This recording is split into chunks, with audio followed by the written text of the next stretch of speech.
မော်ပညာသာအရာရာကိုဆုံးဖြတ်တဲ့ကဘာကြီးမှာမော်အစွမ်းမရှိတဲ့လူငယ်လေးတယောက်ရဲ့ရုန်းကန်မှုကိုတွေ့မြင်ရမှာပါမော်အကယ်ဒမီတစ်ခုမှာအမော်မြတ်ဆုံးအရာဘာဖြစ်မလဲဆိုတဲ့မေးခွန်းနဲ့ဇလန်းစတင်ပါတယ်အဖြေကတော့ရှင်းပါတယ်မော်ပါရမီပါပဲ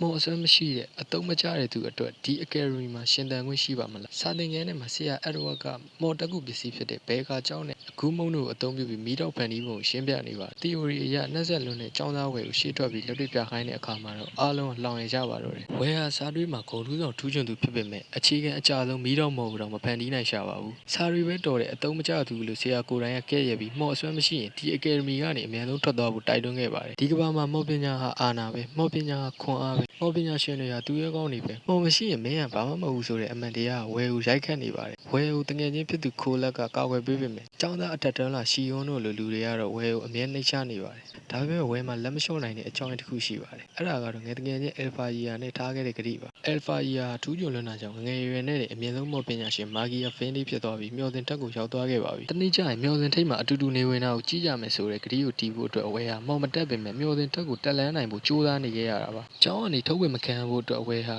ဒန်ဂျီယွန်းထဲမှာမွန်စတာတွေကိုတက်ပြီးရမှတ်တီစုဆောင်းရပါတယ်ဆရာဝကနာရဲ့လမ်းညွှန်မှုနဲ့ဝယ်ဟာအမှန်မများရမယ့်ဘာစကာဘေးမွန်စတာကိုရှာဖို့စက်တမတက်ကိုဆင်းသွားခဲ့ပါတယ်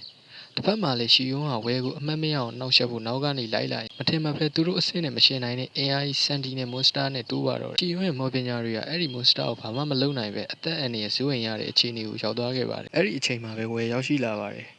မော်မတက်တဲ့ဝဲကဘာလုပ်နိုင်မှလဲလို့အားလုံးကထင်ကြပေမဲ့တကယ်တမ်းမှာဝဲကမော်ပညာအစားဓာတ်တိုင်းနဲ့ခွန်အားကိုစမ်းကုန်လေ့ကျင့်ထားသူပါသူ့ရဲ့လှုပ်ရှားမှုတွေက drug state လို့အားကောင်းပြီးရန်သူလှုပ်ရှားမှုကိုဖတ်နိုင်တဲ့ထိုးထွင်းသိမြင်မှုကလည်းအမကန်းပါပဲမော်လောကမှာတူဦးဒီသောစစ်တီတော်အဖြစ်ဝဲဟာလျှက်စီးတဲ့မြန်တဲ့ဓာတ်ချက်တွေနဲ့စန်တီနယ်ကိုအပိုင်းပိုင်းဖြစ်လိုက်ပါတယ်ဒီမြင်ကွင်းကိုကြည့်ပြီးဆရာအက်ဒဝတ်တော်အံ့အားသင့်သွားခဲ့ရပါတယ်မော်ကိုကြော်လွန်တဲ့ခွန်အားဒါဟာမော်အကယ်ဒမီရဲ့စင်းမြင့်တွေကိုကြိုက်ချိုးလိုက်တာပါပဲဝဲဟာလိုအပ်တဲ့ရမှတ်တွေကိုရရှိသွားခဲ့ပြီးကျောင်းမှာစနေခွင့်ရခဲ့ပါတယ်ဒါဟာကဘာကြီးကိုပြောင်းပြန်လဲမဲ့လူငယ်တယောက်ရဲ့ဇလန်းအစပဲဖြစ်ပါတယ်ဒီမှာတော့ဝဲရဲ့မလျှော်သောဇွဲလုံးလားနဲ့ပုံမပြင်းထန်လာမဲ့စိန်ခေါ်မှုတွေကိုဆက်လက်စောင့်ကြည့်ရမှာပဲဖြစ်ပါတယ်။ Episode 1ကတော့ဒီမှာပဲပြီးဆုံးသွားပြီဖြစ်ပါတယ်ဗျ။